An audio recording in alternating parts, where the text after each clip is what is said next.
رحماء بینہم کو سے تعلقات کے دعوے تو کرتے ہیں، ان سے محبت کے دعوے کرتے ہیں، لیکن وہ اشداء علی الکفار تھے، ہم اشداء بیننا بن چکے ہیں کہ ہم ایک دوسرے کے لیے شدید ہیں، وہ ایک دوسرے کے لیے شدید نہیں بلکہ رحماء بینہم، اللہ جیسا اکبر، قرآن اللہ نے اس کی اکبر، سند دی ہے۔ اللہ اکبر۔ یہ تو بات اہل ایمان کی، فتح مکہ ہو رہا ہے، جی فتح مکہ ہونے کے بعد لا تثریب علیکم اليوم، وہاں بھی کوئی کینہ، بغض، انتقام نہیں۔ حالانکہ تم نے کیا کیا تھا میرے ساتھ اور میرے ساتھیوں کے ساتھ، ہمیں اپنا گھر چھوڑنا پڑا، اپنا شہر چھوڑنا پڑا، اور کس طرح مدینہ پہنچے، 8 برس بعد، بلکہ 8 برس بعد واپس آ رہے ہیں۔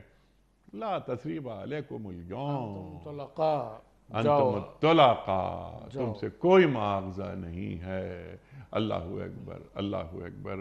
اچھا، یہ بات تو یہاں جو اللہ فرما رہا ہے یہ اہل جنت کے حوالے سے، اہل نار، اہل جہنم، ان کا رویہ قرآن کیا فرماتا ہے؟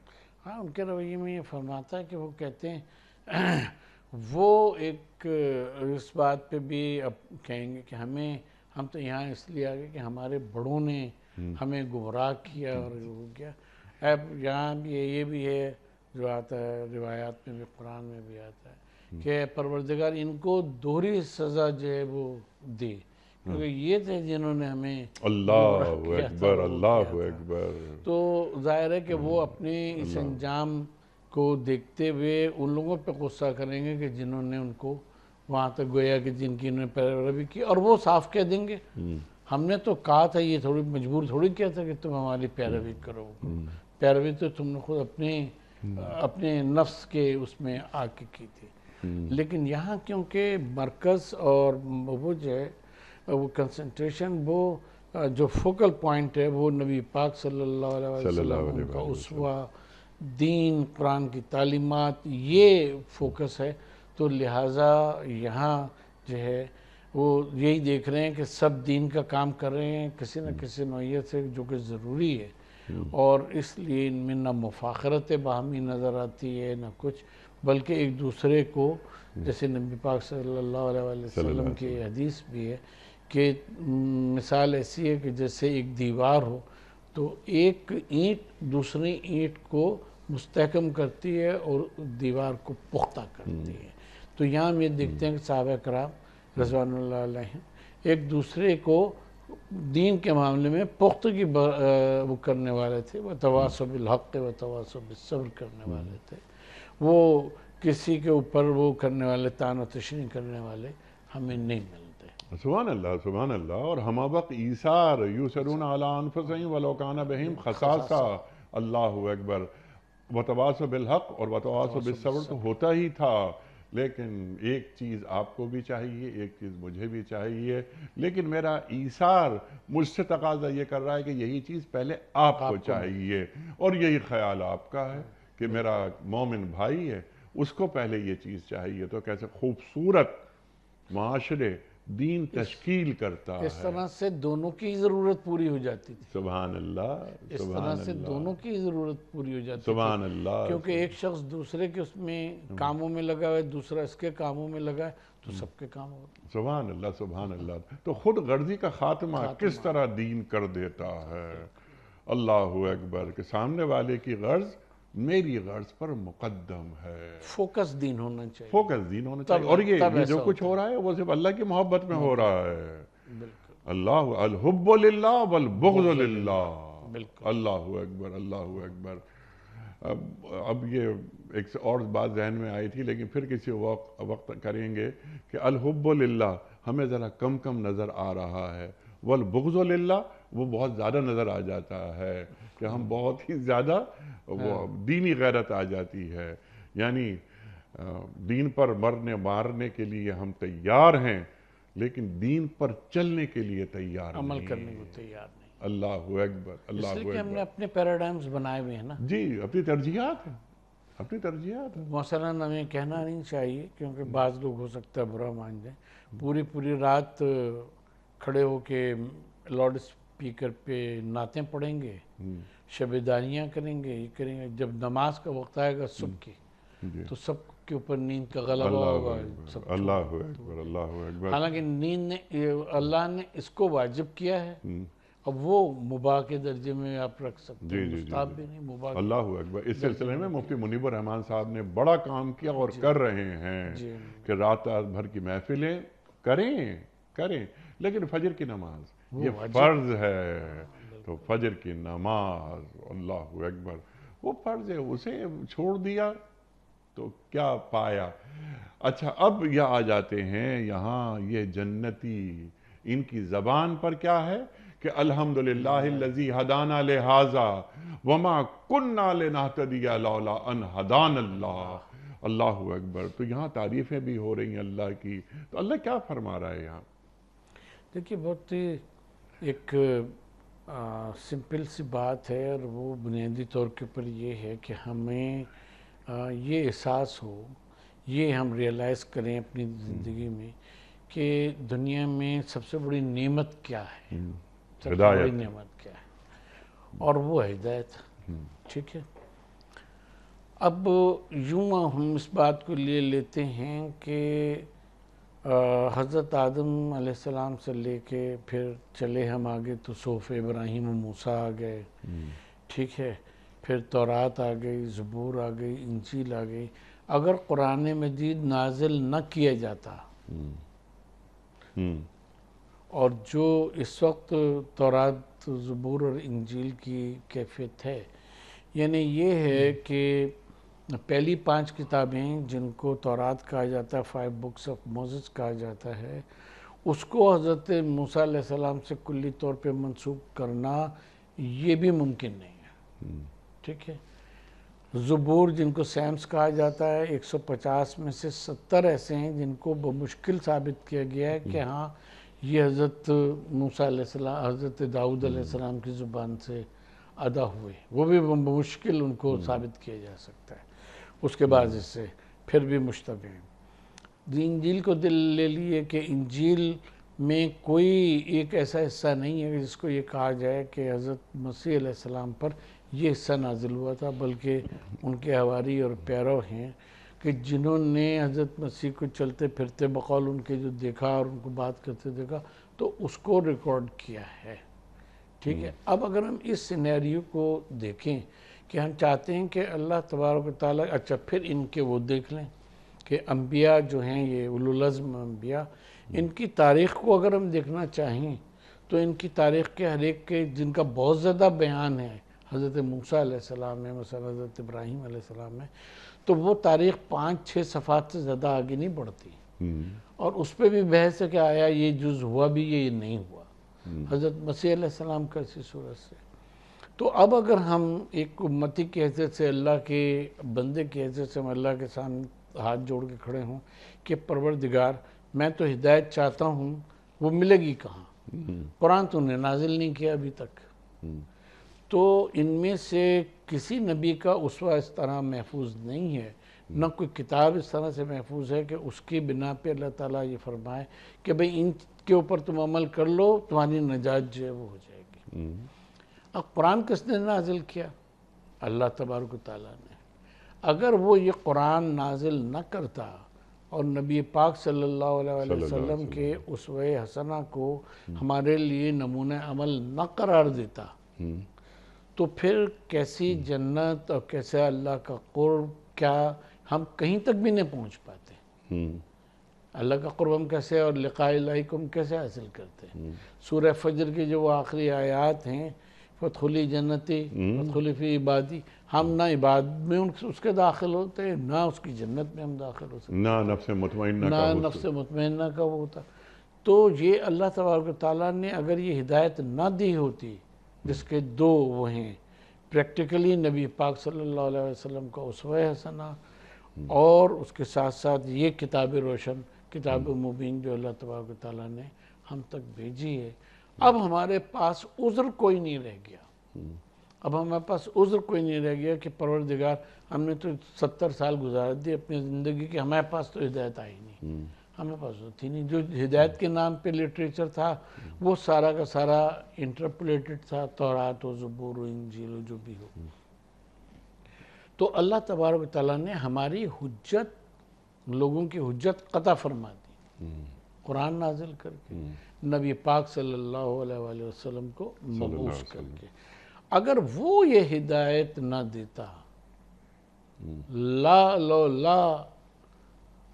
ہدان اللہ، اگر وہ ہمیں ہدایت نہ دیتا لا نہتدی، تو ہم کبھی بھی ہدایت نہیں پا سکتے تھے.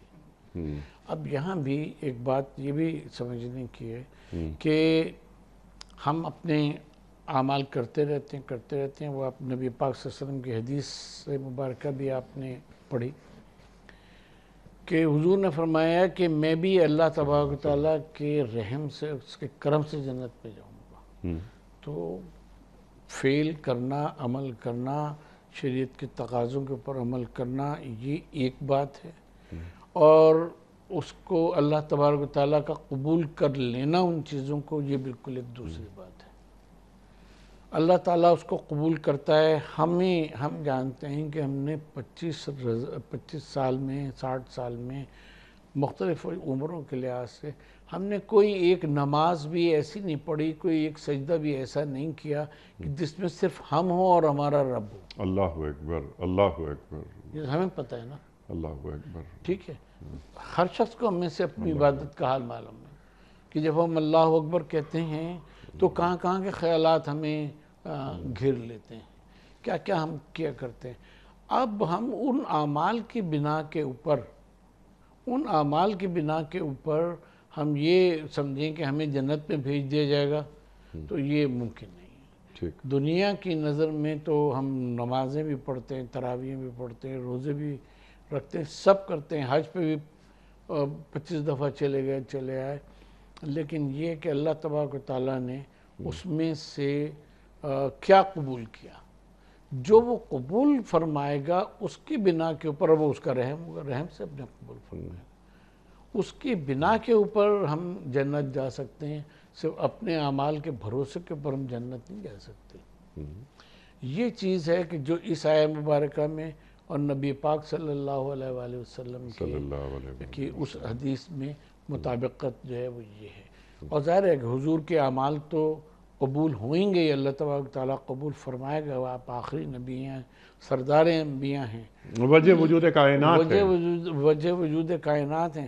لیکن یہ ہمارے اور آپ کے لیے سبق ہے کہ جب ان کو اپنے اعمال کی قبولیت کی فکر ہے تو ہم ان پہ صرف ایمان لا کے اپنی قبولیت اعمال کے اوپر کیسے بھروسہ کر سکتے ہیں. یہ جو ہے مرحلہ، یہ بہت ہی ضروری ہے. امام زین العابدین علیہ السلام کے لیے یہ ہے، اور بھی بزرگوں کے لیے بہت سے،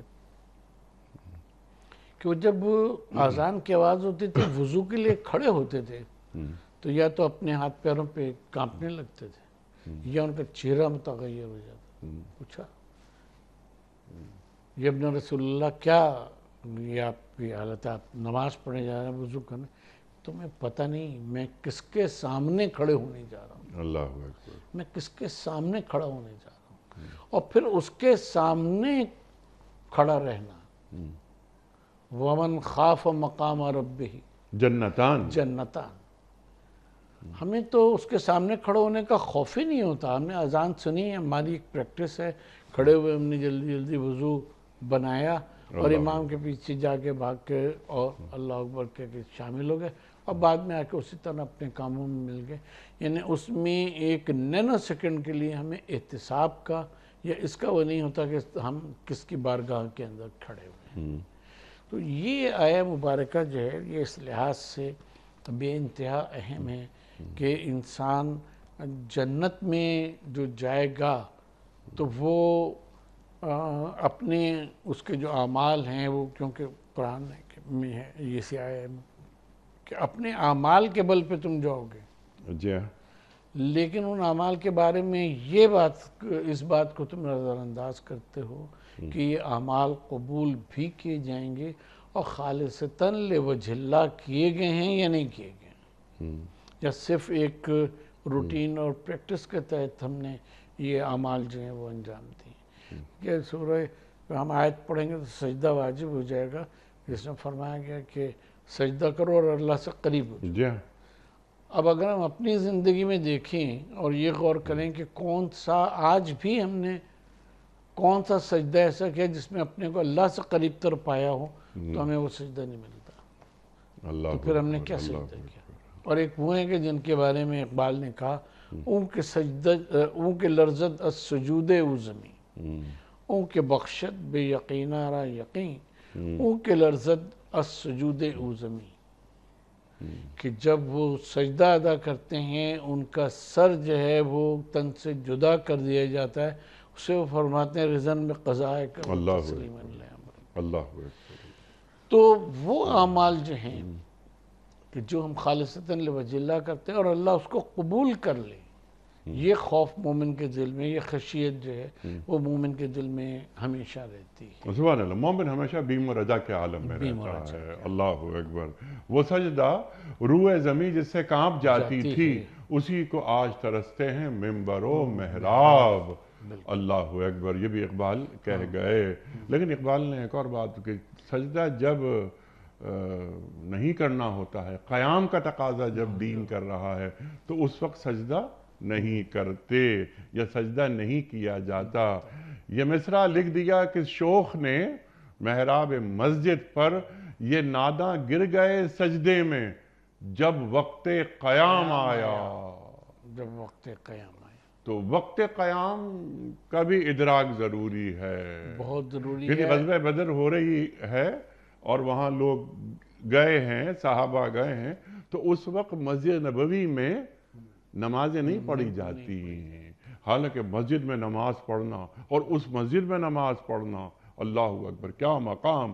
لیکن جب اللہ کے رسول موجود ہیں تو پھر سجدوں سے زیادہ وہاں تلوار کی اہمیت ہے. اور لیکن یہ بھی حضور کے اس میں ملتا ہے، قرآن کی آیت بھی ہے کہ دوران جہاد کس طرح سے نماز ادا کرنی ہے اور کس طرح سے سجدہ کرنا ہے. سبحان اللہ. وہ قیام بھی جو ہے وہ اسی وقت مضبوط ہوگا کہ جب سجدے میں جبیں جو ہے وہ رکھ دی جائے گی، اور یہ ہوگی قیام اللہ تبارک و تعالیٰ کے لیے ہے، اور جس طرح یہ سجدہ اللہ کے لیے ہے. یہ میری شجاعت کی اور میری جو وہ ہے انا، یہ اس کی تسکین کے لیے نہ قیام ہو رہا ہے اور نہ ہی یہ جو ہے سجدہ جو ہے وہ میری انا کی تسکین. سبحان اللہ. اللہ کے لیے، سب اللہ کے لیے، ہر عمل اللہ کے لیے.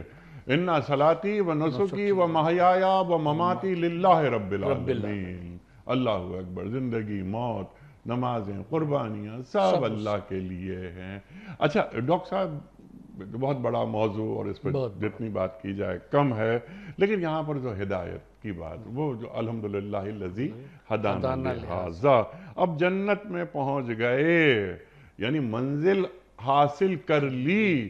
اس کے بعد اللہ اکبر، منزل حاصل ہو گئی، یعنی جنت کے بلکہ وارث، جنت کے وارث ہم قرار دے دیے گئے. اللہ اکبر. اے اللہ، اگر تیری ہدایت نہیں ملتی، تیری رہنمائی ہمیں نہیں ملتی تو ہم یہاں تک آ ہی نہیں سکتے تھے. تو اللہ رہنمائی، ہدایت دیتا ہے. کیا اللہ تعالیٰ کی رہنمائی، اللہ تعالیٰ کی ہدایت عمومی نہیں ہوتی؟ اللہ تبارک و تعالیٰ کی ہدایت تو ظاہر ہے کہ عمومی ہوتی ہے، سب کے لیے ہوتی ہے. لیکن یہ کہ جو بڑھ کے ساغر کو تھام لے، وہ ساغر اسی کا ہے. ٹھیک ہے. نبی پاک صلی اللہ علیہ وآلہ وسلم تبلیغ فرمایا کرتے تھے، مکے میں بھی مدینے میں بھی. جو ہدایت کو قبول کر لیتا تھا وہ امت مسلمہ میں داخل ہو جاتا تھا، جو قبول نہیں کرتا تھا وہ بعد میں بھی راندہ درگاہ الہی ہوا اور زندگی میں بھی راندہ درگاہ الہی ہوا. تو یہ بنیادی طور کے اوپر کہ جنت تک ہدایت دی، جنت میں پہنچ گئے. اب وہ گویا یہ ریئلائز کر رہے ہیں اور بتا رہے ہیں کہ اللہ تبارک تعالیٰ کے بتائے ہوئے رستے پر چل کر ہم یہاں تک پہنچے ہیں. اب اگر ہم اپنی زندگی میں یہ سوچتے ہیں کہ ہم فلاں راستے پہ چل کے یا فلاں طریقے کو اختیار کر کے ہم جنت میں چلے جائیں گے، کوئی دوسرا جو ہے وہ کوئی دوسرا راستہ سوچتا ہے، تیسرا جو ہے وہ تیسرا راستہ. بس جیسے ہمارے وہاں یہ ہے دین کے بعض لوگ جو ہیں کہ وہ یہ بات کرتے ہیں کہ ہم بڑے دیندار ہیں، وہ ہیں، ٹھیک ہے، وہ مثلاً سودی کاروبار کرتے ہیں اور وہ اس میں کہتے ہیں کہ بھئی اس میں اتنا نفع ہوتا ہے، اس کے بعد ہم زکوٰۃ جو ہے وہ پوری نکالتے ہیں بلکہ کچھ بڑھا کے نکالتے ہیں، یا بیچ میں ہم چیریٹی کرتے رہتے ہیں، فلاں جگہ ہم نے اسپتال کے لیے اتنا دے دیا، یہ کر دیا، وہ کر دیا، وہ سمجھتے ہیں کہ ان کا مال جو ہے نا وہ پاک ہوتے چلا جا رہا ہے۔ تو اب یہ جو ہم نے کچھ غبن لے کے، کسی کا غصب کر کے، کسی کا کچھ کر کے، سود لے کے جو پیسے ہم نے بنائے ہیں، تو یہ اب ہم نے گویا کہ پاک کر دیے۔ تو انہوں نے اپنے طور کے اوپر متبادل راستے جو ہیں وہ بنائے ہوئے ہیں، وہ سمجھتے ہیں کہ اس کے ذریعے سے ہمیں فوز و فلاح حاصل ہو جائے گی، جنت حاصل ہو جائے گی۔ ٹھیک، اللہ تعالیٰ یہ فرما رہے ہیں کہ نہیں، ہدایت سے وہی ہے کہ جو اللہ نے دی ہے، ٹھیک ہے، اِنَّ تم هُدَى اس کے اللَّهِ هُوَ الْهُدَى، ہدا، وہ تو فرما تم دیا اللہ اس پہ تعالیٰ نے۔ میرا چلو گے تو جنت تک پہنچو گے۔ سبحان اللہ، سبحان اللہ۔ میرا سوال صرف یہ تھا، جو آپ نے اس کا جواب عطا بھی فرما دیا کہ کیا ہدایت عمومی ہوتی ہے؟ آپ نے فرمایا عمومی ہوتی ہے۔ اب یہاں جو بات، دو آیات ہم ذرا رکھتے ہیں۔ ایک تو آج کی یہ آیت کہ الحمدللہ الذی ہدانا لہذا وما کننا لنہتدی لولا ان ہدانا اللہ۔ اللہ اکبر، اللہ کی ہدایت نہیں ملتی تو ہم یہاں تک آ ہی نہیں سکتے تھے، اللہ نے ہمیں ہدایت کے لائق سمجھا۔ آپ نے فرمایا کہ ہدایت عمومی ہوتی ہے نا، اسی ذیل میں انک لا تہدی من احببت ولکن اللہ یہدی من یشاء۔ اب یہ من یشاء، اللہ اکبر، جسے میں چاہوں گا اسے ہدایت دوں گا، اللہ اکبر۔ اور پھر یہ من یشاء جو آیا ہے، اللہ کی مرضی، جسے چاہے ہدایت دے، جس کو چاہے ہدایت نہ دے۔ تو عمومی کیسے ہوئی؟ دیکھیں، عمومی سے مراد ہماری یہ ہے کہ وہ دی جاتی ہے سب کے لیے، اس میں یہ نہیں ہے کہ مثلا جو وقت کا نبی ہے، رسول ہے، وہ کچھ لوگوں کے سامنے تو پیغام الہی کو پیش کرے اور کچھ لوگوں کے سامنے پیش نہ کرے، ایسا نہیں ہے، ٹھیک ہے۔ وہ تو اعلان کرتا ہے کوئی صفحہ پہ چڑھ کے، کہ بھئی کوئی صلاح پہ چڑھ کے کہ بھئی میں نبی بنا کے بھیجا گیا ہوں، ہے فلاں، تو سب کو وہ ہدایت جو ہے سب کے لیے ہے، سب کو پڑھ کے بتائی جاتی ہے، وہ کی جاتی ہے، ٹھیک ہے۔ اس کا مخاطب سارے لوگ ہیں، سارے لوگ ہیں، لیکن یہ ہے کہ اللہ تبارک و تعالیٰ جس کو ہدایت دیتا ہے، ہدایت اس میں وہی پاتا ہے۔ جیسا ایک اور آیت میں، آیہ مبارکہ میں فرمایا کہ اللہ کا باخعون نفس کا اللہ یکون مومنین، کہ یہ ایمان نہیں لا رہے ہیں تو آپ اپنے نفس کو اس میں تباہی میں ڈال دیں گے، ہلاکت میں ڈال دیں گے، نہیں، یہ تو اللہ تبارک و تعالیٰ کے اوپر ہے کہ وہ کس کو ہدایت دیتا ہے یا نہیں دیتا۔ تو یعنی اللہ طلب دیکھتا ہے پہلے، ہاں، طلب ہے، طلب ہے، والذین جاہدوا فینا لنہدینہم سبلنا، اور پھر اس کو وہ، اب دیکھیں حضرت عمر فاروق رضی اللہ تعالیٰ عنہ کا جو واقعہ ہے کہ وہ نکلے کس ارادے سے تھے، جی، ٹھیک ہے، اور کیا ہوا کہ اللہ تبارک و تعالیٰ نے ان کو کس طرح سے ہدایت دی، اپنی ہی بہن سے اور بہنوں ہی سے آیات سنی انہوں نے، اللہ اور کیسا قلب پلٹا۔ چند آیات سننے سے کہاں قلب عام انسان کا یوں پلٹتا ہے وہ، لیکن ایک وہ کوئی، اور خاص طور پہ جب بہن سنائے تو آج کی جو ہماری بہنیں ہیں، کیا ان کا رویہ اپنے بھائیوں کے ساتھ ایسا ہے؟ اور پھر یہ کہ جیسا کہ روایات میں آتا ہے رسول اللہ صلی اللہ علیہ وسلم ان کے ایمان کی دعا کیا کرتے تھے کہ اس کو مسلمان کر دے۔ تو اب وہ چیزیں جو ہیں یہ اللہ کی طرف کی ہدایت کی بات ہو رہی ہے، تو اب وہ انہوں نے سنا، اسی سے ان کے دل اس طرح سے وہ ہو گیا کہ وہ تشریف لائے، اور مطلب یہ کہ ایمان لائے، پھر مسلمانوں نے مسجد اس میں کعبۃ اللہ میں نماز پڑھنا شروع کیا۔ تو یہ جو چیز ہے کہ ہے سب کے لیے، لیکن اس میں طلب ہوتی ہے، جو ریئلائز کرتا ہے، جو اسوہ حسنہ کو دیکھ رہا ہے، فقط لبثت فیکم امرا من قبلی افلا تعقلون، کہ وہ ہزاروں لوگ تھے کہ جو رسول اللہ کے سامنے، رسول اللہ صلی اللہ علیہ وسلم نے 40 سال ان کے سامنے گزارے، لیکن کسی نے اس کو ریئلائز کیا کہ ہاں ایسا شخص نبی ہے اور یہ جو دعویٰ کر رہا ہے بالکل ٹھیک کر رہا ہے، اللہ اور کسی نے کوئی معاند ہو گیا اس کے مخالف ہو گیا وہ، تو اس کو کہاں سے ہدایت ملے گی؟ ہدایت تو اسی کو ملے گی کہ جو آیات الہی کو دیکھ کے، یہ بھی حضور کی زندگی بھی آیت الہی ہے، ان کا اسوہ حسنہ بھی آیت الہی ہے، جو اس کو دیکھ کر اور پھر اللہ کی طرف راغب ہو تو اس کو ہدایت ملتی۔ سبحان اللہ، سبحان اللہ، پھر اللہ کی طرف راغب ہو تو اس کو ہدایت ملتی ہے۔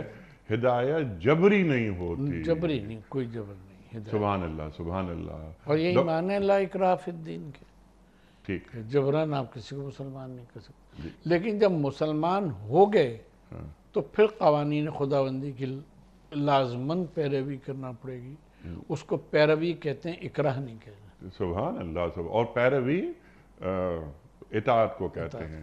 اطاعت محبت سے ہوتی ہے۔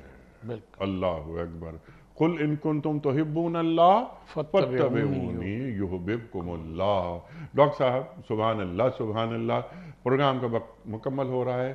آج سورہ اعراف کی آیت نمبر 43 آج ہم نے کیا سیکھا؟ بنیادی طور کے اوپر ہم نے جو سب سے اہم بات سیکھی، جو ہمارے زمانے میں بہت زیادہ اہم ہے سمجھنا، کہ یہ قرآن، یہ آیہ مبارکہ اس آیہ مبارکہ کی تشریح کر رہی ہے جس میں یہ فرمایا گیا صحابہ کرام کے لیے، حضور پہ ایمان لانے والوں کے لیے، کہ اشداء علی الکفار رحماء بینہم۔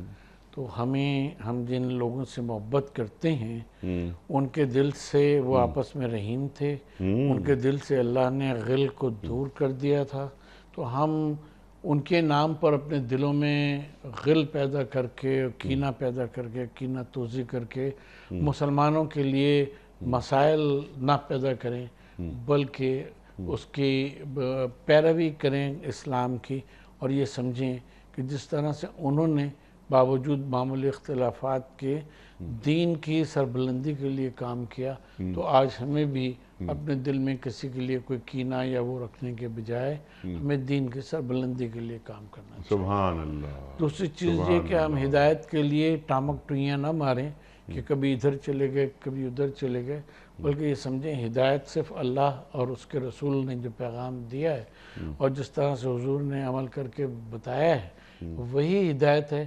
اگر وہ ہم تک نہ پہنچتی تو ہم کبھی بھی ہدایت نہیں پا سکتے تھے، اور آج بھی ہم اس کو چھوڑ کر کسی دوسرے راستے کو ہدایت کے طور پہ اختیار نہیں کر سکتے۔ تو ہمیں اسی کے اوپر چلنا ہے، اسی کے اوپر کرنا ہے، اور اس میں اللہ تبارک و تعالیٰ کی توفیق کو ہر لمحے اپنے لیے طلب کرتے رہنا ہے، کیونکہ وہ اگر ہدایت نہیں دے گا تو ہمیں ہدایت جو ہے وہ نہیں مل سکتی۔ اور یہ اتنا بڑا انعام ہے کہ اس کے اوپر الحمدللہ رب العالمین ہمیشہ اللہ تبارک و تعالیٰ کی حمد کرتے رہنا چاہیے۔ سبحان اللہ، سبحان اللہ، اور ہدایت مستقل مانگنے کی چیز ہے۔ سرکار دو عالم صلی اللہ علیہ وآلہ وسلم نے اپنی حیات طیبہ کی جو آخری نماز ادا فرمائی اس میں بھی اہدنا الصراط المستقیم آپ نے پڑھا، کیونکہ سورہ فاتحہ کے بغیر کوئی نماز ہو ہی نہیں سکتی۔ تو ہدایت مستقل طلب کرنے کی چیز ہے، اور جس طرح آپ نے فرمایا کہ ان ھدی اللہ ھو الھدی، ہدایت بس وہی ہے جو اللہ کی طرف سے آئے۔ عقل کی حد جہاں ختم ہوتی ہے وہی کی حد وہاں سے شروع ہوتی ہے۔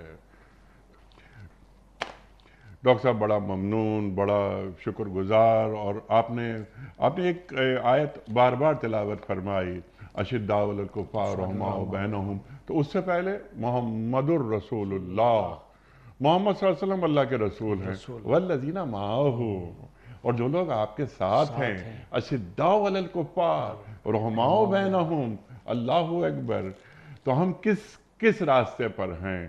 اگر ہم اللہ کے رسول صلی اللہ علیہ وآلہ وسلم کے بتائے ہوئے راستے پر ہیں تو ہم، اور اشداء علی الکفار کا مطلب قطعاً یہ نہیں کہ کفار پہ ہمیشہ شدید، بلکہ انہیں اپنے اخلاق کے ذریعے انہیں متاثر کیا جائے۔ اور رحماء بینہم انما المؤمنون اخوہ، مسلمان تو مسلمان کا بھائی ہوتا ہے، اس کے دل میں کینہ، عداوت، کدورت آ ہی نہیں سکتی۔ اللہ اکبر۔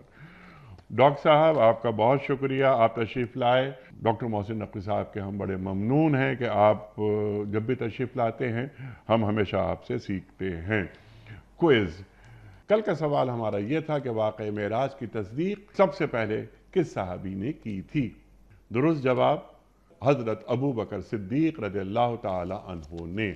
آج کا سوال نوٹ فرما لیجئے، جنگ یرموک مسلمانوں نے کن سے لڑی تھی؟ یہودیوں سے، مسیحیوں سے یا رومیوں سے؟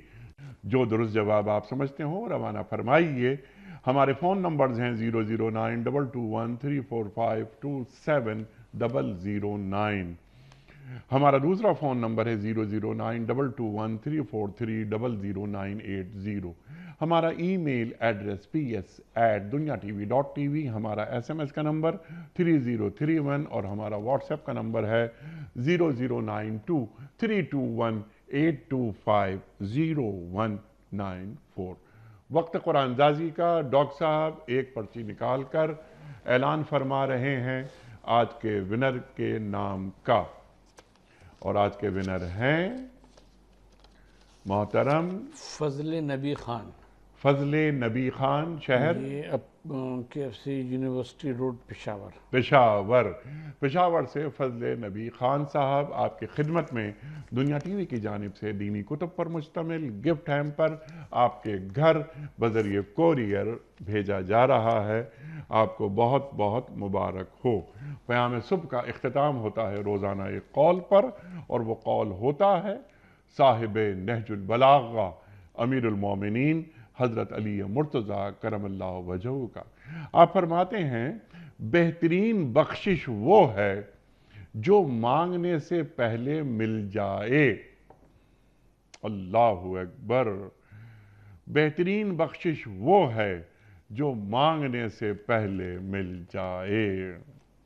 اپنے میزبان انیق احمد کو کل تک کے لیے اجازت دیجیے۔ خدا حافظ۔